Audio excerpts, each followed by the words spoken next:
اس کے علاوہ جو ایک اور چیز وہ اہل تشیع کی ہاں ہم ابھی اس پہ اگلی جو گفتگو ہوگی وہ اسی پہ ہوگی، لیکن یہاں پر عرفان اور فلسفہ، یعنی امام خمینی جو ہے شیعوں کے مراجی فقہا اور علماء میں سے وہ مرجع، وہ فقی، وہ عالم ہے جو خود عرفان اور فلسفے کے نہ صرف ماہر تھے بلکہ وہ خود عارف بھی تھے، ٹھیک ہے۔ اس نقطۂ نظر سے دیکھا جائے تو شیعت کے اندر جو فلسفہ اور عرفانیت کے جو علمبردار لوگ ہیں ان میں امام خمینی ہے، اور پاکستان کے اندر جو ہے وہ اس کے علمبردار یا اس کی پر بات کرنے والے جو ہے وہ آغا سید تشیع میں سے جو لوگ عرفان کے یا تصوف کے جو سخت ناقدین ہیں ان میں آیت اللہ العظمیٰ محمد حسین نجفی صاحب، جس کتاب کا انہوں نے حوالہ دیا ہے ان کی شاگرد کا کہہ کر، اس کتاب کا نام ہے، عنوان ہے تحفہ صوفیہ، ٹھیک ہے، تحفہ صوفیہ معروف بفرق بین شیعہ و صوفیہ، مؤلف اس کے نعمت علی صدوق قمی صاحب، سلطان الافاضل ایم اے، مکتبہ ثقلین سے یہ کتاب چھپی ہے، اور اس کتاب کے اندر انہوں نے کچھ علماء شیعہ علماء سے اس پہ تقاریض انہوں نے اس پہ لکھوائے ہیں، یعنی ایک کتاب آپ لکھتے ہیں تو اس پہ علماء یا اس فیلڈ سے متعلق لوگ اس پہ تقریض لکھتے ہیں، تو اس کتاب کے اندر صفحہ نمبر 12 سے لے کر غالباً 15 تک، ہاں اس کے اوپر جناب مستطاب سرکار آیت اللہ العظمیٰ شیخ محمد حسین نجفی ڈھکو صاحب نے اس پہ ایک تقریض لکھی ہے، اور پھر ڈھکو صاحب کی اس کے اوپر مستقل ایک کتاب بھی جس کا بھی ہم حوالہ دیں گے تصوف کی تردید کے اندر، ٹھیک ہے۔ تو اس لیے یہ بات بعید قیاس ہے کہ یہ کتاب انہوں نے لکھوائی ہوگی، اور جس انداز سے انہوں نے شیعت کے اندر اصلاح کا بیڑا اٹھایا تھا حسین نجفی صاحب مرحوم نے، تو ان سے یہ بعید نہیں ہے، ان سے یہ نہیں ہو سکتا کہ وہ جو ہے یہ تصوف پہ کتاب یا عرفان کے خلاف کوئی کتاب لکھنی ہے تو وہ کسی شاگرد سے لکھوائے۔ البتہ اس کی جو تقریض ہے اس تقریض سے میں کچھ اقتباسات میں آپ کے سامنے پیش کرتا ہوں کہ جس کے اندر ہمیں یہ پتہ لگے گا کہ بھئی یہ جو تکفیر والی بات کی گئی وہ کہاں تک درست ہے۔ پہلے ہم اس تقریض سے کچھ چیزیں آپ کے سامنے پڑھیں گے، پھر وہ بنیادی پوائنٹ آپ کو بتائیں گے جہاں پر تکفیر والی بات ہے، اور وہ جواد نقوی صاحب کی بات درست ہے کہ وہ تکفیر کی گئی ہے، لیکن ڈھکو صاحب نے نام لے کر معین تکفیر نہیں کی، اصولی طور پر بتا دیا، ٹھیک ہے۔ اچھا، بنیادی وجہ اس کی یہ ہے کہ اہل تشیع کے ہاں ایک جو گروہ ہے وہ عرفان اور تصوف، آپ دام جو بھی لے لیں، وہ اس کے بالکل خلاف، وہ یہ سمجھتے ہیں کہ تشیع کا تصوف سے لینا دینا ہے ہی نہیں، اور اس کے لیے ان کے پاس ائمہ معصومین کے کچھ اقوال اور احادیث بھی موجود ہے، ظاہر سی بات ہے۔ پھر شیعہ تاریخ کے اندر بہت سے ایسے علماء رہے جنہوں نے تصوف اور عرفان دونوں کو رد کیا، ٹھیک ہے۔ تو یہ باقاعدہ ایک مکتبہ فکر موجود ہے جو ضد عرفان ہے، جو ضد تصوف ہے، اور بلکہ وہی لوگ ضد فلسفہ بھی ہے، ٹھیک ہے۔ وہ یہ سمجھتے ہیں کہ فلسفہ اور عرفان اور یہ جو چیزیں ہیں اس کی کوئی حیثیت نہیں ہے، یہ بالکل نہ اس کو پڑھنا چاہیے نہ اس کو پڑھانا چاہیے۔ تو اس میں سے ایک جو بڑی شخصیت ہے وہ آیت اللہ العظمیٰ محمد حسین نجفی صاحب بھی تھے، وہ تصوف اور عرفان دونوں کو ایک چیز سمجھتے تھے اور اس کے بالکل خلاف تھے۔ اب ہم آگے تھوڑی سی اس پہ تفصیل سے اس لیے بات کریں گے کہ شیعہ دنیا میں خود شیخ اکبر محی الدین ابن عربی کے حوالے سے جو مختلف موقف موجود ہے وہ کیا ہے، اور دونوں پائے کے طرف علماء تھے جو ان کے حامی بھی تھے جو ان کے خلاف بھی تھے۔ امام خمینی صاحب نے وہ بہت انہوں نے تعریفیں بھی کی ہوئی ہے، شیخ اکبر کو پڑھتے بھی تھے، ٹھیک ہے، عرفانی آدمی تھے، اور ہر عرفانی جو ہے وہ ایک شیخ اکبر کو پڑھے بغیر کہاں سے عرفانی رموز اور اسرار سے وہ آگاہ ہوگا۔ پھر آگے کام یہ کیا کہ امام خمینی نے ایک اس کی شرح بھی لکھ دی، ٹھیک ہے، تعلیقات علی شرح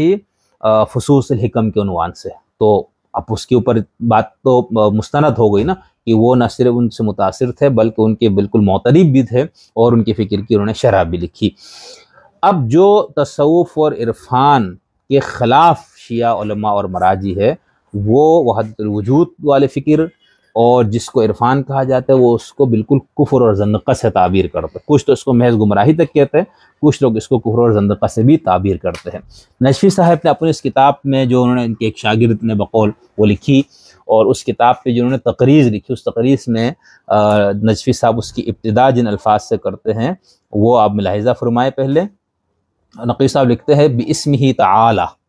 بقول ڈاکٹر اقبال اس میں ذرہ بھی شک نہیں کہ تصوف کا وجود اسلام میں ایک اجنبی پودا ہے، ٹھیک ہے۔ آپ اس کو کفر کہے زندقہ کہے وہ بھی الفاظ موجود ہے، لیکن صرف اسی پہ آپ غور کر لیجئے نا کہ اسلام ایک دین ہے، اس کے اندر تصوف جو اجنبی پودا ہے۔ ہمارے محترم جاوید احمد غامدی صاحب نے اپنی کتاب برہان میں جہاں پر اس سے بات کی تو انہوں نے اس کو متوازی دین قرار دیا، ٹھیک ہے۔ تو یہاں پر یہ انہوں نے علامہ اقبال والی بات کوٹ کی کہ بقول ڈاکٹر اقبال اس میں ذرا بھی شک نہیں کہ تصوف کا وجود اسلام میں ایک اجنبی پودا ہے۔ اقبال نامہ جلد نمبر 1 صفحہ نمبر 78۔ تصوف کیا ہے؟ فلاسفہ یونان کے مزعومات، یہودیت کے نظریات، عیسائیت کے معتقدات اور ہندوؤں کے خرافات کے ملغوبے کا نام ہے۔ اس کے بنیادی اصول دو ہیں: انسان کا براہ راست خدا سے مکالمہ، نفس انسانی کا حقیقت مطلقہ یعنی خدا کے ساتھ مل جانا جسے وصال یا فنا کہا جاتا ہے۔ اب یہاں پر انہوں نے ایک تو یہ کہا کہ اجنبی پودے والی اقبال کی بات انہوں نے کہا بالکل درست ہے۔ دوسرے انہوں نے کہا کہ یہ یونان کے فلاسفہ یونان کے مزعومات، یہودیت کے نظریات، عیسائیت کے معتقدات، ہندوؤں کی خرافات کا مجموعہ ہے۔ آپ سوچ لیجئے بات کہاں پہنچتی ہے۔ تو اس کا مطلب ہے کہ جو لوگ تصوف یا عرفان کو مانتے ہیں، اس کو دین کا حصہ سمجھتے ہیں، اس کی تبلیغ کرتے ہیں، اس کی ترویج کرتے ہیں، اس کو پڑھتے ہیں، اس کو پڑھاتے ہیں، اس کو اپناتے ہیں، تو وہ کس چیز کو اپنا رہے؟ فلاسفہ یونان کے مزعومات کو، یہودیت کے نظریات کو، عیسائیت کے معتقدات کو، ہندوؤں کے خرافات کو اپنا رہے، ٹھیک ہے۔ یہ بالکل طے ہو گئی یہ بات۔ اچھا، بعینی ہی یہی بات جو سنیوں میں جو تصوف کے خلاف ہے، جس کو ہم خاص طور پر سلفی یہ اہل حدیث جو کہتے ہیں، جو اپنے نسبت شیخ ابن تیمیہ کی طرف کرتے ہیں، اگرچہ وہ کہتے ہیں ہم کسی کی تقلید نہیں کرتے، خیر یہ پھر کئی بات کریں گے، تو وہ بھی جب تصوف کے اوپر حملہ آور ہوتے، یا جو غامدی صاحب ہے ان کو آپ لکھ لی، یا جو ہمارے علامہ پرویز صاحب یا اہل قرآن وغیرہ، وہ سب تصوف کے اوپر جو حملہ کرتے ہیں، تو ان سب نے یہ بات لکھی ہے کہ یہ تصوف اسلام میں اجنبی پودا ہے، اور یہ یہودیت، عیسائیت، ہندوازم اور فلاسفہ یونان کی خرافات اور ان کے مضمومات کا مجموعہ ہے۔ یہ سب نے اس کو یہ قرار دیا، اسی کو یہ بات بھی نجفی صاحب نے بھی یہ بات کی۔ اچھا سنیوں میں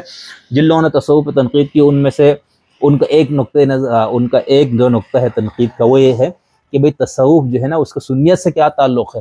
تصوف جو ہے وہ تشیع سے ہے، ٹھیک ہے، یہ بھی ایک بہت بڑا، لیکن شیعہ کے ایک بہت بڑے مرجع تقلید صاحب یہ بات کر رہے ہیں۔ اچھا، اس کے بعد نجفی صاحب آگے جا کے لکھتے ہیں اور سخت الفاظ دیکھیے، تصوف کے ساتھ اسلامی کا پیوند لگانا بلا تشبیہ ایسی ہی بے جوڑ اصطلاح ہے جیسے اسلامی شراب خانہ یا اسلامی جوا خانہ۔ ہر باخبر انسان جانتا ہے کہ جس طرح شراب خانہ یا جوا خانہ کا اسلام سے کوئی تعلق نہیں، اسی طرح تصوف کا بھی اسلام سے کوئی ربط نہیں۔ تصوف کا سنگ بنیاد وحدت الوجود یا ہمہ او است کے نظریے پر قائم ہے، جو سراسر غیر اسلامی نظریہ ہے۔ پھر آگے جا کے لکھتے ہیں، اب یہ تو آپ کہیں گے بھئی یہ تو تصوف ہے، اور تصوف ہے تو سارے شیعہ خلاف ہے، نہیں۔ اب تشیع کے ہاں، شیعوں کے ہاں جو لوگ اس کو قائل ہے، جس کو ہم تصوف کہتے ہیں، اس کو عرفان کا نام دیتے ہیں، ٹھیک ہے، جزیات میں اور بہت سی چیزوں میں اختلاف ہے، لیکن نفس سے شے تو موجود ہے نا، جس کو ہم روحانیت یا تصوف کہتے ہیں، وہ عرفان کے نام سے موجود ہے۔ تو اب وہ غلط فہمی بھی آیت اللہ العظمیٰ حسین نجفی رحمۃ اللہ علیہ دور فرما رہے، لکھتے ہیں موجودہ دور میں بعض جدت پسند لوگوں نے تصوف کا نام عرفان رکھ دیا ہے، اور بدنامی سے بچنے کے لیے صوفیہ کرام کو عرفاء کا نام دیتے ہیں۔ ارباب بصیرت جانتے ہیں کہ کسی چیز کا نام بدل دینے سے اس کی حقیقت نہیں بدلتی۔ آج جن لوگوں کو عرفاء اسلام کا نام دیا جاتا ہے اور بڑے شد و مت سے ان کے حالات و واقعات بیان کیے جاتے ہیں، ان میں سے اکثر و بیشتر وہ ہیں جو مذہبی طور پر مذہب حق سخت مخالف اور عقیدتاً اس قدر باطل نواز تھے کہ ان کے دور کے فقہاء اسلام اور علماء اعلام نے ان پر کفر و زندقہ کے فتوے لگائے، اور کئی اپنے کیفر کردار کو پہنچ گئے، ٹھیک ہے۔ اس میں سے سب سے پہلے تو شیخ اکبر ہی آتے، ٹھیک ہے، وہ ماشاءاللہ سے ان کے حامیوں کی تعداد بھی بہت ہے اور ان کے مخالفین کی بھی، لیکن اس کے علاوہ جو کیفر کردار تک پہنچ گئے، تو اب وہ یا تو طبی موت کی طرف اشارہ ہے، یا جو ان کو سزائیں دی گئی، منصور حلاج وغیرہ اس طرف۔ اس کے بعد تو یہاں پر بھی یہ کلیئر ہو گیا، انہوں نے کہا یہ جو عرفان کا نام آپ نے تصوف کو دے دیا، اس کی کیا حیثیت ہے، وہ آپ کو ڈکو صاحب نے بتا دیا۔ اس کے بعد وہ لکھتے ہیں اسلام میں تصوف کس طرح آیا اور اس کی بارگاہ میں کس طرح بار پایا ہے، یہ ایک تاریخی حادثہ ہی نہیں کہا جا سکتا، بلکہ اسلام میں تصوف کا تصور بھی نہیں کیا جا سکتا، کیونکہ تصوف اور اسلام دو ایسے متضاد عقائد و نظریات ہیں جو ہرگز یکجا نہیں ہو سکتے، مگر حقیقت یہ ہے کہ اسلام میں تصوف آیا اور بڑی شد و مت سے آیا۔ اچھا، اب یہاں پر بعین ہی یہ وہ بات ہے جس کو ہمارے معروف اسکالر، دانشور، فقی، مجتہد محترم جاوید احمد غامدی صاحب بھی یہ بات کرتے ہیں کہ اسلام تصوف متوازی دین ہے۔ دیکھیں آپ جواب اپنے محمد حسین نجفی صاحب نے کیا کہا کہ تصوف کا تصور، کیونکہ تصوف اور اسلام دو ایسے متضاد عقائد و نظریات ہیں جو ہرگز یکجا ہو ہی نہیں سکتے۔ اچھا، اب اس کے بعد آگے چل کر حسین صاحب لکھتے ہیں، نجفی صاحب رحمۃ اللہ علیہ، یہ ابھی ان کی تقریر سے ان کی اپنی کتاب پہ ابھی ہم نہیں گئے، ٹھیک ہے، وہ جو تصوف کے رد میں جو ان کے اسٹوڈنٹ نے، جو نعمت صاحب نے کتاب لکھی، اس پہ جو تقریر ہے، اسی تقریر میں آگے لکھتے ہیں، یہی سے تشیع علوی اور تشیع صفوی میں جو فرق ہے وہ نمایاں ہو کر سامنے آ جاتا ہے۔ آج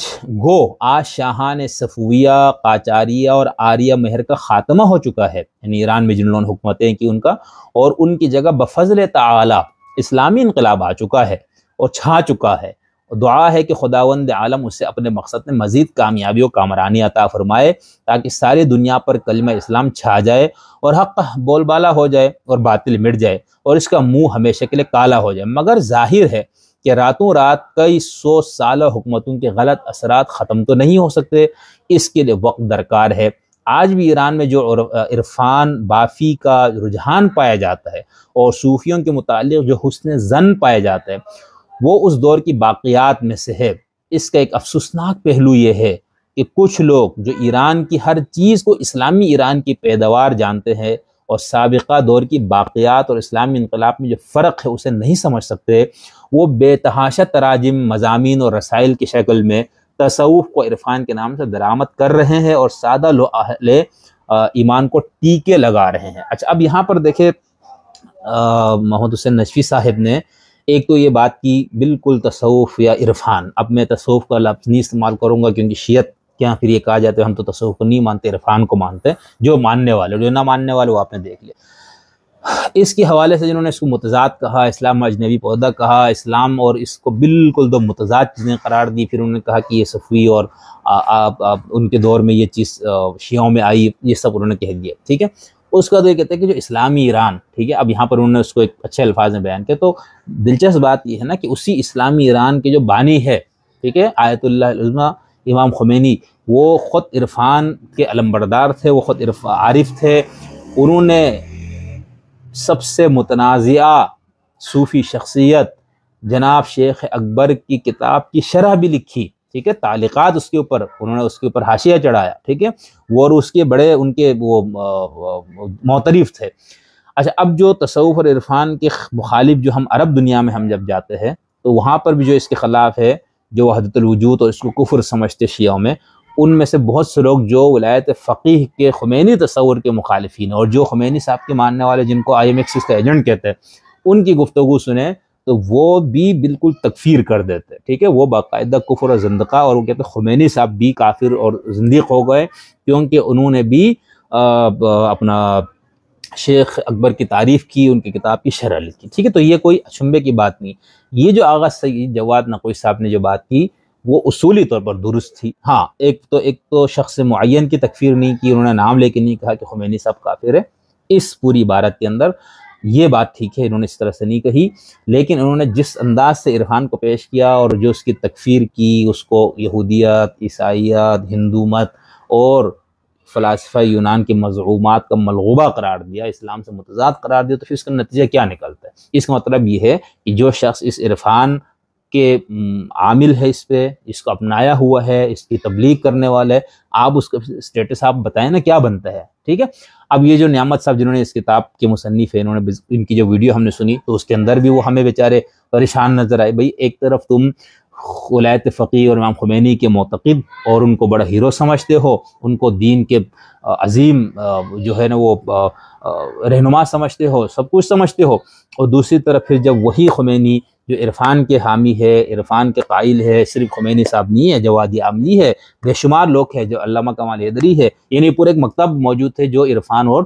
فلسفے کے جو قائل مکتب ہے شیعوں میں، ٹھیک ہے۔ تو ان سب کو آپ پھر کیا کریں گے، ٹھیک ہے۔ ایک طرف آپ کی کتاب کی تقریض میں یہ بات دیکھی، پھر آپ کا دعویٰ یہ ہے کہ میری اس کتاب نے صوفیوں کی نیندیں حرام کر دی، اور ابھی شاید اس کا اگلا ایڈیشن بھی آ رہا ہے، ہم انتظار میں ہے کہ کتاب آ جائے تو ہم دوبارہ اس کو لے ہوئے،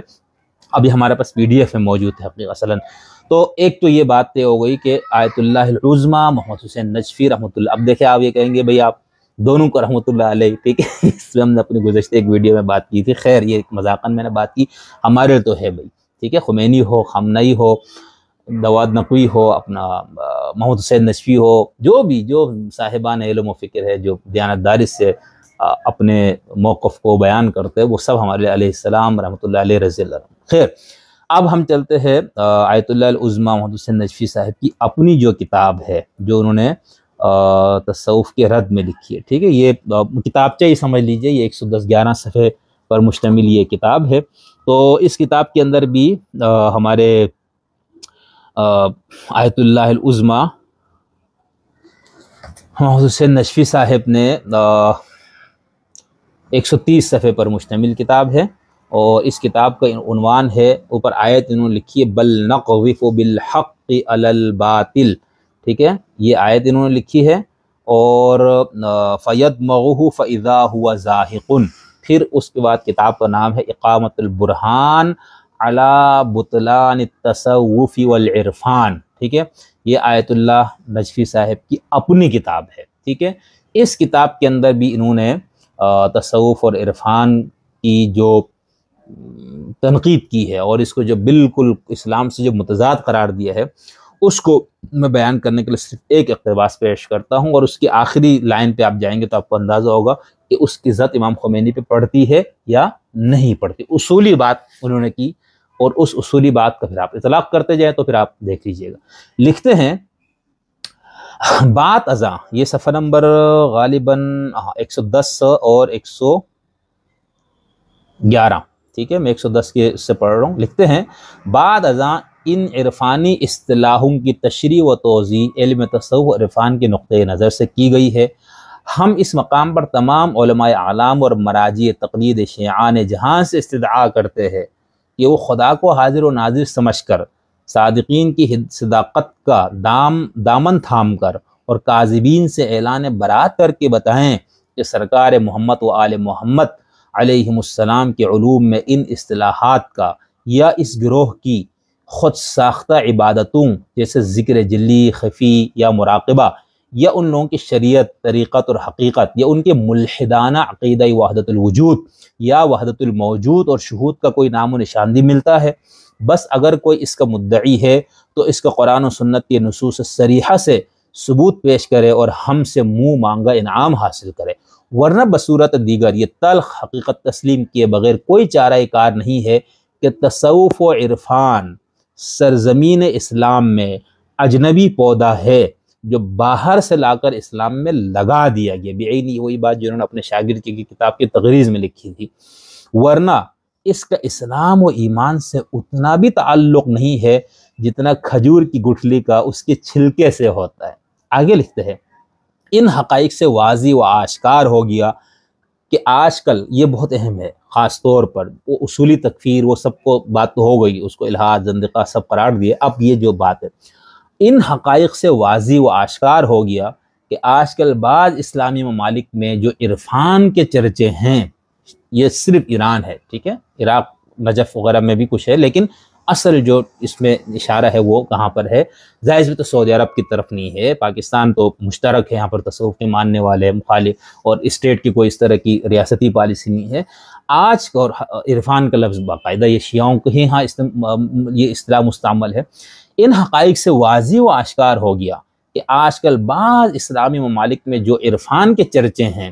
اور حقائق اسلام کا چہرہ عرفان کے نام سے بگاڑا جا رہا ہے، وہ بعینہ صوفیہ کا تصوف ہے، اور ان عرفان بافوں نے شیعہ علماء اعلام کے فتاویٰ سے خوف زدہ ہو کر عرفان کی آغوش میں پناہ لی ہے، ورنہ دنیا جانتی ہے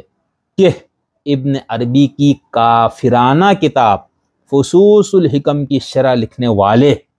کس نے لکھی ہے؟ باقی ظاہر سی بات ہے جو سنیوں نے لکھی یا جو باقیوں نے لکھی اس پہ تو بات نہیں ہو رہی، یہاں پر جس طرف اشارہ ہے کہ ابن عربی کی کافرانہ کتاب فصوص الحکم کی شرح لکھنے والے اور اس کی ملحدانہ تحریرات کی تاویلات کرنے والے اگر صوفی نہیں تو اور کیا ہیں؟ ٹھیک ہے. اچھا، اب یہ جو کتاب ان کی ہے آغا صاحب کی، سید آیت اللہ العظمیٰ محمد حسین نجفی صاحب کی اقامت البرہان، یہ مکتبۃ السبتین سے چھپی ہوئی کتاب ہے، اور یہ غالباً طباعت جو ہے اس کی ہے سن طباعت اس کے اوپر آنی چاہیے، خیر لیکن اس کے اوپر جو اظہار تشکر ہے اس کے اوپر جو تاریخ لکھی ہے 30 ماہ رمضان 1432 ہجری، ٹھیک ہے. اور جو ان کے شاگرد کی کتاب ہے وہ کوئی 95 یا 96 میں وہ کتاب آئی ہے، ٹھیک ہے. یعنی جن کا میں نے آپ کو پہلے جو آپ کو میں نے تحفہ صوفیہ جس کا میں نے آپ کو بتایا تھا، جس کے اندر آیت اللہ العظمیٰ حسین نجفی صاحب کی تقریر ہے. اچھا، یہ 2 جگہوں پر آپ کو میں نے بتا دیا، باقی ان کی تحریروں میں اور جگہوں پر بھی تصوف پہ، عرفان کے سے متعلقہ مسائل پہ سخت تنقید ہے، لیکن یہاں پر یہ بات بتانے کے لیے کافی ہے کہ یہ جو جواد نقوی صاحب نے یہ بات کی کہ بھئی آیت اللہ العظمیٰ محمد حسین نجفی صاحب نے تکفیر کی ہے خمینی کی، یہ ایک لحاظ سے بالکل درست بات ہے، اس لحاظ سے کہ جو اصولی طور پر جو نجفی صاحب نے بات کی ہے آپ اس کے اطلاق کریں تو کن کن کی تکفیر ہوتی ہے وہ آپ کے سامنے موجود ہے، ٹھیک ہے. شخص تکفیر معین نہیں کی انہوں نے. دوسرا، وہ جو غلط فہمی ہو گئی یا جواد نقوی صاحب نے جو بات کی کہ بھئی ان کے شاگرد سے کتاب لکھوائی، تو ان کے شاگرد کی کتاب کے اندر تقریر ان کی ہے، ٹھیک ہے، اور اس کتاب کے محرر جو ہے وہ تحریر کرنے والے وہ شاگرد ہی ہے، آغا صاحب نہیں ہے، اپنے نجفی صاحب نہیں ہے. دوسری بات، اس تحفہ صوفیہ کے اوپر جو 3-4 صفحے کی جو تقریر لکھی ہے اس میں بھی حسین نجفی صاحب کا جو لب و لہجہ ہے، ان کا انداز ہے، اور جس انداز سے انہوں نے تصوف کو لتاڑا ہے، اس پہ تنقید کی ہے، اس کو غیر اسلامی اور یہودیت اور فلاں سب کو جو مجموعہ اور ملغوبہ قرار دیا ہے، تو یہ بات یہ ثابت کرنے کے لیے تھوڑا سا چونکہ یہ مسئلہ زیر بحث آ ہی گیا تو ہم تھوڑا اس پہ بات کر لیتے ہیں کچھ دیر. جن لوگوں کو اس موضوع سے دلچسپی ہے شاید ان کو اس میں کوئی فائدے کی بات مل جائے. جیسے میں نے آپ سے یہ کہا کہ دیکھیں اہل تشیع کے ہاں مختلف فکری دارے ہیں، ٹھیک ہے. ان میں سے ایک فکری دارے کو ہم یوں کہہ سکتے ہیں کہ وہ علماء، مراجی، مجتہدین، محققین کا ایک بہت بڑا طبقہ ہے جو عرفان اور فلسفہ دونوں کو رد کرتے ہیں، ٹھیک ہے. ان کے نزدیک ان دونوں پر ایک گاہ کی حیثیت نہیں ہے. اچھا، یہ جو رد کرنے والے وہ صرف اخباری نہیں، ہمارے عام طور پر تصور یہ ہے کہ بھئی جو لوگ عرفان اور تصوف کے جو ناقدین ہیں وہ تو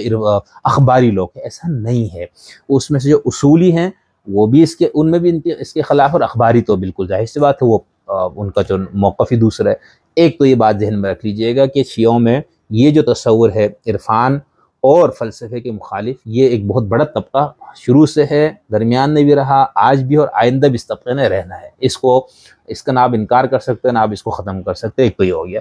دوسرا جو ہے اہل تشیع کے بہت سے علماء، مراجی، فقہا، مجتہدین، محققین، مفسرین، متکلمین اس قسم کے پہلے بھی گزرے ہیں، اب بھی ہیں، آئندہ بھی رہنا ہے، جو عرفان اور فلسفہ دونوں کے بہت سخت حامی اور اس کے بہت زیادہ پرجوش مبلغین ہیں، ٹھیک ہے. اس طبقے کے ایک سرخیل آپ کا ہے، ایک بہت بڑا نام جو ہے وہ امام خمینی رحمۃ اللہ تعالی علیہ ہے. وہ بالکل عرفان کے قائل تھے، فلسفے کے بہت ماہر تھے. جو آپ کے ہاں جواد نقوی صاحب ہے وہ بھی فلسفے کے بہت ماہر، اب انہوں نے شاید اس پہ کوئی لیکچرز وغیرہ تو مجھے نہیں معلوم، لیکن ان کے قریبی یا ان کو بہت شروع سے جاننے والے لوگ بتاتے ہیں ان کے بارے میں. تو یہ بات تو کلیئر ہے، ٹھیک ہے، کہ اہل تشیع کے ہاں عرفان کے ماننے والے لوگ بھی موجود ہیں، ماننے والے ایک بہت بڑا طبقہ ہے، اور اس کو رد کرنے والا بھی ایک طبقہ ہے. اب ہم چلتے ہیں، یہ کتاب ہے محی الدین ابن عربی حیات و آثار، تالیف ڈاکٹر محسن جہانگیری، اور اس کا ترجمہ کیا ہے ہمارے احمد جاوید صاحب اور سہیل عمر صاحب، ٹھیک ہے. احمد جاوید صاحب آپ کو معلوم ہے بہت ہمارے معاصر، بہت تصوف، عرفان، فلسفہ، اسلامی علوم، لسانیات اور ادب کے اور بہت بڑے ایک بہت بڑا نام ہے، ٹھیک ہے. تو انہوں نے اس کا ترجمہ کیا، انہوں نے اور سہیل عمر صاحب نے مل کے ثقافت اسلامی سے کتاب چھپی ہے. یہ لکھنے والا شیعہ ہے، اور یہ تقریباً 6 668 صفحے پر مشتمل کتاب ہے، ٹھیک ہے۔ اس کے اندر انہوں نے یہ بحث کی ہے کہ اہل تشیع کے ہاں تصوف اور عرفان کے حوالے سے اور خاص طور پر محمد شیخ اکبر ابن عربی کے حوالے سے کیا موقف رہا ہے۔ تو انہوں نے دونوں طبقوں کا ذکر کیا اپنی کتاب میں، اس کتاب کے اندر، کہ جو عرفان کے ماننے والے لوگ ہیں وہ کون ہے، اور جنہوں نے شیخ اکبر ابن عربی کی تعریف اور توصیف کی، ان کی فکر سے متاثر ہوئے، ان کی تشریحات لکھی، وہ کون ہیں، اور جو شیخ اکبر کی تکفیر کرنے والے، ان کو زندیق اور گمراہ قرار دینے والے لوگ ہیں وہ کون ہیں۔ تو انہوں نے ان دونوں پہ بات کی۔ میں یہاں پر سب سے پہلے شیعہ نقطۂ نظر سے ان کے حوالے سے انہوں نے ایک باب بھی، اس کے اوپر مستقل باب بھی ہے، ٹھیک ہے، جس کے اندر انہوں نے بات کی، باب نمبر 11 میں تشیع و تسنن۔ تو اس کے اندر انہوں نے صفحہ نمبر 451 پہ جہانگیری صاحب نے 451 جی یہ لکھتے ہیں صفحہ نمبر 451 پہ، شیخ اکبر کے اکثر سوانح نگار اور مؤرخین انہیں اہل سنت والجماعت کے علماء میں شمار کرتے ہیں، اور جیسا کہ ہم آگے چل کر دیکھیں گے کہ بعض شیعہ اکابر انہیں متعصب سنی اور اہل بیت اطہار کے ماننے والے شیعوں کو سخت دشمن جان پر برا بلا کہتے تھے۔ کچھ اہل سنت نے انہیں شیعہ خیال کیا اور ان کی مذمت میں اس طرح کے جملے کہے کہ ہوا شیعی سوء کذاب۔ اسماعیلی شیعہ انہیں اپنوں میں سمجھتے ہیں اور حجت کے مرتبے پر قرار دیتے ہیں۔ علاوہ ازیں اثنا عشری شیعوں میں کچھ ایسے بڑے حضرات نظر آتے ہیں جو ابن عربی کو اثنا عشری سمجھتے ہیں اور اپنے خیال پر انہیں بہت اصرار ہے، حالانکہ ان کے شیعہ ہونے کے احتمال بہت کمزور ہے۔ ظن غالب یہ ہے کہ وہ سنی تھے، ٹھیک ہے۔ ایک تو یہ میں صرف بتانا چاہ رہا ہوں کہ یہ جنہوں نے ان کو شیعہ قرار دیا اہل تشیع میں سے، وہ کوئی معمولی قسم کے لوگ نہیں تھے، وہ اسی فیلڈ کے، اسی میدان کے لوگ تھے، علماء اعظام، بہت بڑے بڑے نام تھے، ٹھیک۔ تو ایک تو یہ آپ کو میں نے آپ کو بتانا یہ تھا کہ خود شیخ اکبر کے حوالے سے متضاد ہمارے ہاں آرا پائی جاتی ہے، ٹھیک ہے۔ اچھا، آگے ہے اسی کتاب کے صفحہ نمبر متاثر اور ان کے احترام کرنے والے لوگ، مثال کے طور پر صفحہ نمبر 452 پہ جہانگیری صاحب لکھتے ہیں، مرزا محمد باقر خانساری صاحب روضات ابن عربی کا ذکر بزرگی و احترام کے ساتھ کرتے ہیں، انہیں بڑے عرفاء اور اقطاب میں شامل بتاتے ہیں، اصحاب مکاشفہ اور ارباب صفا میں گنتے ہیں، اور شیخ عبد القادر حسن جیلانی اور عظیم صوفیہ کی ایک جماعت کا مماثل اور معاصر قرار دیتے ہیں۔ اس تعارف کے بعد لکھتے ہیں کہ اس طائفہ صوفیہ کے برخلاف کچھ علماء شیعہ کہتے ہیں، حالانکہ شیخ عبد القادر جیلانی اور ان ایسے اہل تصوف اس نسبت سے بالکل دور ہیں اور استعمال سے اکثر بعید۔ سید صالح موسوی خلخالی شارح مناقب ابن عربی کے تشیع کے قائلین میں کچھ علماء امامیہ مثلا شیخ بہائی، مرزا محمد اخباری اور قاضی نور اللہ شوشتری کا نام لیتے ہیں، ٹھیک ہے۔ اب اس کے بعد انہوں نے یہ بتایا کہ جو شیخ بہائی صاحب ہے وہ کیا کہتے ہیں، انہوں نے لکھا ہے کہ وہ بزرگ عالم ہے جنہوں نے ابن عربی کی تعریف و توصیف اور ان کے خیالات کی حمایت و تائید کی ہے۔ شیخ بہائی ابن عربی کو شیعہ مانتے ہیں، جیسے کہ اپنی کتاب اربعین میں فتوحات مکیہ کے باب 366 کا خلاصہ کرتے ہوئے لکھتے ہیں۔ اس کے بعد آگے انہوں نے یہ بتایا ہے قاضی نور اللہ شوشتری صاحب کے بارے میں، یہ بھی شیعہ ہے، انہوں نے بھی ابن عربی کو شیعہ ثابت کرنے کی کوشش کی ہے، اپنی کتاب مجالس المؤمنین میں سید محمد نور بخش سے روایت کرتے ہیں، ٹھیک ہے، انہوں نے اس کو کیا۔ مرزا محمد اخباری، انہوں نے کئی دوسروں کی طرح ابن عربی کا تشیع ثابت کرنے کے لیے خود کو تکلف میں ڈالا ہے، اپنی کتاب رجال کبیر میں مرزا محمد نے ابن عربی کا تعظیم اور تکریم کے ساتھ کیا ہے، اور ان کی تصانیف کے ظاہری معنی کو جو سنیوں کے مذہب سے موافقت رکھتے ہیں یہ تعویل کی ہے کہ شیخ اہل سنت کے زیر تسلط علاقوں میں نہایت برے زمانے میں ہوئے، لہٰذا وہ اس طرح کی عبارتیں لکھنے میں معذور ہے۔ اس کے بعد اسی جہانگیری صاحب کی کتاب کے صفحہ نمبر ہم چلتے ہیں 525 پہ، یہ اس کے وہاں پر انہوں نے دوبارہ اس کا ذکر کیا ہے کہ شیعوں میں سے کون کون ہے جو ان کے خلاف ہے اور کن لوگوں نے ان کی فکر اور فلسفے وغیرہ کے اوپر ان کی شرح لکھی ہے، ٹھیک ہے۔ 525 میں جہانگیری صاحب لکھتے ہیں، پیچھے بھی ذکر آ چکا، اچھا اور چونکہ ابن عربی کی شہرت کا چرچہ ایران میں بھی پھیلا جو شیعان اسلام کا مرکز تھا، لہذا توقع سے بڑھ کر شیعہ علماء کی توجہ کا مرکز بنا۔ اگرچہ جیسا کہ ہم آگے چل کر دیکھیں گے کہ شیعہ عالموں کے گروہ نے بھی اہل سنت کے بعض گروہوں کی طرح ان کے عقائد کو پسند نہ کیا، کیونکہ انہیں بظاہر دین اور مذہب کے خلاف پایا، لیکن اس کے برعکس ایک گروہ ایسا بھی تھا جس نے ان کے عقیدے کے صحیح ہونے کا اعتراف کیا اور ان کے مقام کی تقدیس اور پارسائی کی تعریف کی۔ حاصل کلام یہ کہ بے دھڑک ان کی مدح و ستائش کے گیت گائے گئے۔ اس گروہ میں مندرجہ ذیل اشخاص شامل ہیں۔ نمبر 1، سید شہید قاضی نور اللہ شوستری، جن کا میں نے ابھی ذکر کیا ہے۔ ابو الفضائل محمد بن حسین عاملی المعروف شیخ بہائی، ایک عالم عالی مقام، ان کا میں نے آپ کو بتایا۔ اسی طرح محمد بن ابراہیم قوامی سبزازاری الملقب صدر المتأہلین۔ اب یہ جو بندہ، میں ان کا تھوڑا سا پڑھ کے سناتا ہوں۔ تشیع کے اندر جو عرفان کے قائل لوگ ہیں ان کے ہاں صدر المتأہلین کا کتنا بلند مقام ہے۔ جہانگیری صاحب لکھتے ہیں کہ 979 اور 1050 کے لگ بھگ ایران کے دانا ترین شیعہ بزرگ، فلسفہ الہیات کے پہلے مدرس اور یونانی و اسلامی فلسفہ کے آخری وارث تھے۔ صدر المتأہلین کے نام لے رہے ہیں۔ اپنی عظیم کتاب اسفار میں، بہت مشہور کتاب ہے ان کی، اسفار میں ابن عربی کی عبارات کو بڑی تحسین اور ادب سے اور احترام سے شامل کیا ہے۔ وہ ابن عربی کے کشف و نظر کو تسلیم کرتے ہیں، ان کے افکار و عقائد کو قبول کرتے ہیں، ان کے عرفانی مقام کی تعریف کرتے ہیں اور ان کو شیخ المعارف المتعلہ، المعارف المحقق، الشیخ الجلیل، المکاشفین اور اسی قسم کے دیگر شاندار عنوانات اور القابات سے یاد کرتے ہیں اور ان کی تعریف و توصیف اور مدح و ستائش کے گیت گاتے ہیں۔ ٹھیک ہے، تو صدر المتأہلین اہل تشیع کے ہاں خاص طور پر جو عرفانی مکتب ہے، جو فلسفے کا مکتب ہے، ان کے ہاں صدر المتأہلین کا جو مقام اور جو مرتبہ ہے وہ اس کی بیان کی ضرورت نہیں ہے۔ اسی طرح محمد بن علی بن عبد الوہاب شریف دیلمی لاہجی صاحب ہے، انہوں نے بھی لکھا ہے، ٹھیک ہے، اور اس کے اوپر ٹھیک ہے تنقید بھی کی، ایسا نہیں کہ صرف تعریف اور توصیف ہے، لیکن جن لوگوں نے ہمارے شیخ اکبر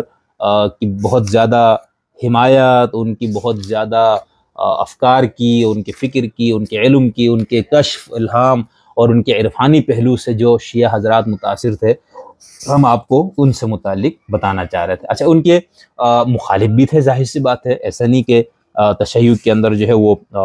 ان کے صرف حامی لوگ تھے، ان کے پاس سخت تنقید کرنے والے لوگ بھی تھے، ٹھیک ہے۔ اسی طرح سید حیدر عاملی صاحب ہے، ٹھیک ہے، اور آگے محمد بن مرتضیٰ مدعو محسن، ٹھیک ہے، انہوں نے شیخ اکبر کے اوپر تنقید بھی کی ہے، تکفیر بھی کی ہے اور تھوڑی سی تعریف بھی کی ہے، ٹھیک ہے۔ اسی طرح محمد بن ظاہر بن حسین شیرازی نجفی صاحب، اچھا ان کا بھی ہے، انہوں نے بھی شیخ اکبر کے اوپر تنقید کی ہے، ٹھیک ہے، ان کو برا بلا کہا ہے۔ اسی طرح ہمارے بہار الانوار والے ہیں، وہ بھی عرفان اور تصوف کے خلاف تھے، حضرت کیا نام ہے اپنا بہار الانوار، ٹھیک ہے، ملا باقر المجلسی صاحب، ان کا بھی ذکر کیا ہے۔ اس کے علاوہ ہمارے ہاں کچھ شیعہ علماء اور محققین جو ہے وہ اچھا شیخ اکبر کا اصل نام تھا محی الدین، تو کچھ علماء نے ان کو لکھا ہے کہ وہ محی الدین نہیں تھا بلکہ ممیت الدین تھے، ٹھیک ہے۔ تو اس کو ہمارے ہاں شیعہ لوگ بہت اس کو اچھالتے ہیں کہ دیکھو جی ہمارے علماء نے ان کو ممیت الدین کا، بھائی تو انہی علماء میں سے وہ لوگ بھی تو ہے نا جنہوں نے ان کو محی الدین مانا ہے، ان کو بہت، جیسے میں نے آپ کو صدر المتأہلین کی کچھ چیزیں پڑھ کے بتایا۔ اچھا، یہ اس لیے ضرورت محسوس ہوئی اس پہ، اس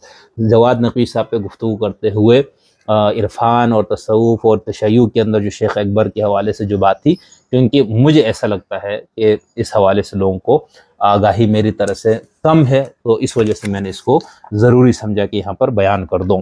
خلاصہ کلام کیا ہوا؟ خلاصہ کلام یہ ہوا کہ تشیع کے ہاں، تشیع میں ایک مکتب ہے جس کو ہم یہ کہیں گے وہ عرفان اور فلسفے کے حامل ہے، اس کو اہمیت دینے والا ایک مکتب ہے، پڑھنے پڑھانے والا ایک مکتب ہے، ٹھیک ہے۔ ان کے ہاں شیخ اکبر کا مقام اور مرتبہ کیا ہے وہ میں نے آپ کو بتا دیا۔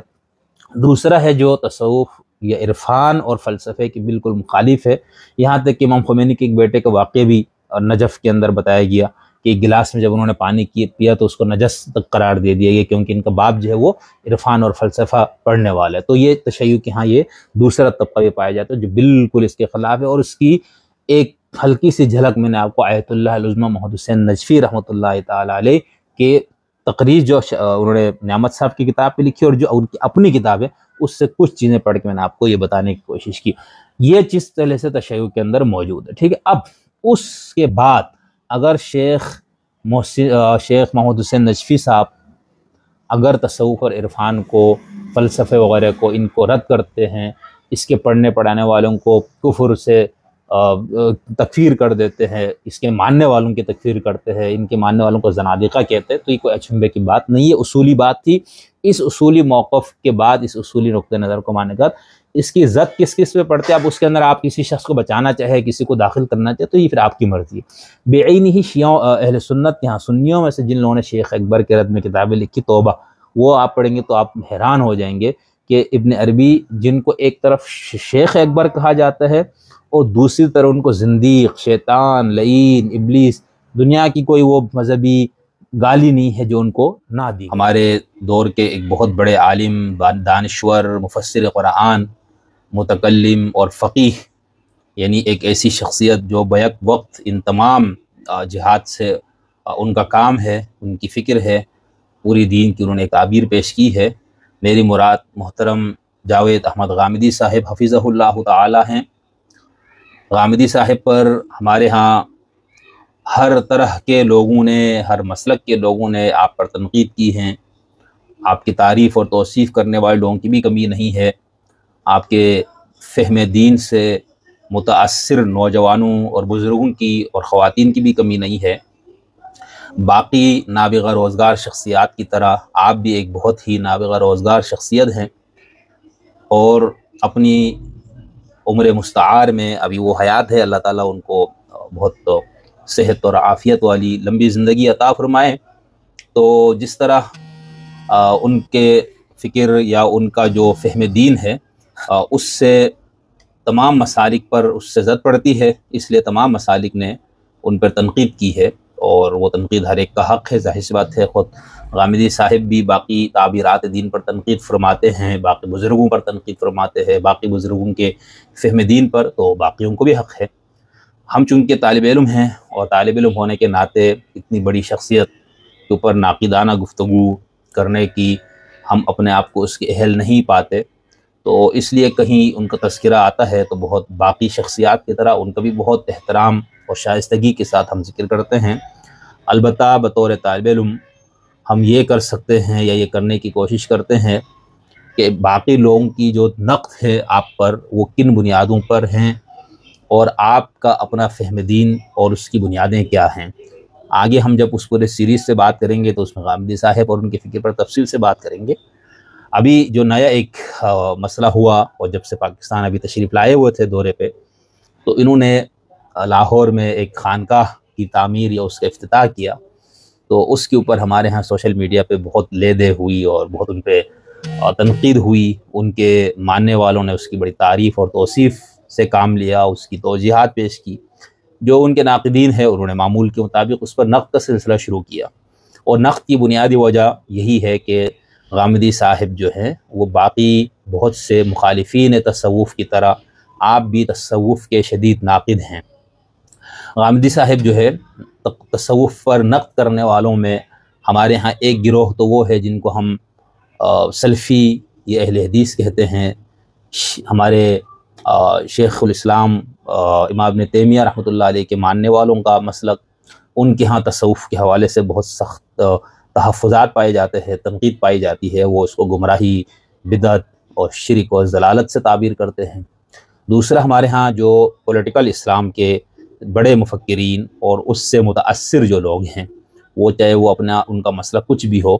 ان کے ہاں تصوف کے حوالے سے بہت تنقید پائی جاتی ہے۔ ان کا یہ خیال ہے کہ تصوف جو ہے وہ جس انقلابی اسلام کے ہم علم بردار ہیں، یا اسلام جو معاشرے میں انقلاب برپا کرنا چاہتا ہے، تصوف اس راستے میں بڑی رکاوٹ ہے ان کے فہم کے مطابق، اس لیے وہ اس کے خلاف ہے۔ اسی طرح ہم جب، یہ تو سنی دنیا کی بات ہے، جب ہم اپنے ہاں اس دوسری طرف جاتے ہیں اہل تشیع کے ہاں، تو وہاں پر بھی آپ یہ دیکھتے ہیں کہ وہاں پر بھی تصوف کو عام طور پر وہ لوگ لفظ عرفان سے اس کو پیش کرتے ہیں، تو تصوف و عرفان یا صرف عرفان، تو وہاں پر بھی بہت بڑے علماء کا ایک بہت بڑا طبقہ وہ عرفانی ہے، وہ تصوف اور عرفان کے نہ صرف اس کے چاہنے والے ہیں بلکہ اس کے اوپر کتابیں لکھی ہے، اس کے اوپر ان کے ہاں مراقبات کا سلسلہ ہے، ان کے ہاں مکاشفات بھی ہیں۔ لیکن اسی لمحے وہاں پر بھی بہت سے ایسے علماء اہل تشیع کے ہاں ہیں جو بالکل اس کو کفر اور ضلالت سے تعبیر کرتے ہیں عرفان کو، یعنی وہ کہتا ہے کہ آپ نے تصوف کا نام عرفان کر دیا اور اس کو شیعہ بنا دیا۔ وہ کہتے ہیں تشیع میں عرفان یا تصوف کی کوئی گنجائش نہیں۔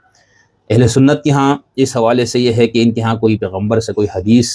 اس طرح نہیں ملتی جس نے براہ راست آپ نے تصوف کا یا عرفان کا نام لے کر یا صوفیہ کا نام لے کر ان کی مذمت بیان کی ہوں۔ البتہ اہل تشیع کے ہاں ائمہ معصومین کی طرف ایسے بہت سے اقوال منسوب ملتے ہیں جس پہ ان ائمہ نے صوفیہ کی مذمت کی ہے، تصوف کی مذمت کی ہے، تو اس لیے ان کے ہاں جو مذمت کرنے والے لوگ ہیں وہ ائمہ سے بھی دلیل لے کر آتے ہیں۔ ظاہر سی بات ہے اب جو مذمت نہیں کرتے، جو اس کو مانتے ہیں، تو ان کے ہاں ان حدیثوں کی اپنے ایک توجیہ ہے، یہ نہیں کہ ان کے ہاں وہ حدیثیں ان کو پتہ ہی نہیں ہے کہ ائمہ سے یہ باتیں منسوب ہیں، وہ ان حدیثوں کا ایک اپنا فہم پیش کرتے ہیں یا ان کی تضعیف کر دیتے ہیں، جس سے وہ یہ کہتے ہیں کہ نہیں یہ جس کو ہم عرفان کہتے ہیں اس کی گنجائش ہے۔ تو غامدی صاحب چونکہ مسلکن یعنی سنی المسلک تھے، یہی سے آپ نے اپنا اختلاف کر کے دین کا ایک فہم پیش کیا اور اس کے بعد آپ نے پورا ایک تعبیر دین دیا۔ تو اس لیے اب جو غامدی صاحب بھی تصوف کے اوپر نقد کرتے ہیں، اس نقد میں ہمیں غامدی صاحب، امین احسن اصلاحی صاحب رحمۃ اللہ علیہ اور اس پورے شجرے کے جو علماء ہیں جن کو یہ لوگ مانتے ہیں، یہ لوگ اس معاملے میں ابن تیمیہ کے کیمپ میں نظر آتے ہیں۔ ہمیں نہ صرف تصوف پر تنقید میں بلکہ توحید اور شرک کی جو مختلف تعبیرات ہیں ہمارے ہاں، ان میں بھی ہمیں یہ نظر آتا ہے کہ غامدی صاحب اپنی تفسیر البیان میں، اصلاحی صاحب اپنی تفسیر تدبر میں آپ دیکھیں گے کہ وہ یعنی کچھ مسلمان گروہوں میں جو کچھ رسومات پائے جاتے ہیں مزارات کے حوالے سے یا کچھ اولیاء اللہ اور بزرگوں کے حوالے سے، تو اس کو ہمارے ہاں ایک مخصوص گروہ کے ہاں ان اعمال کو شرک سے تعبیر کیا جاتا ہے۔ تو غامدی صاحب کے ہاں بھی آپ کو یہی چیز ملے گی، اصلاحی صاحب کے ہاں بھی۔ تو اس لیے پھر غامدی صاحب جو ہے وہ تصوف کے ناقدین، اس وجہ سے، اور پھر انہوں نے ان کا ایک مشہور جملہ ہے جس کو ہم ابھی تھوڑا سا بتائیں گے آپ کو یہ کہاں ہے اور انہوں نے کیا کہا، پھر اس کی بات میں انہوں نے ایک دو جگہ اس کی وضاحت بھی پیش کی۔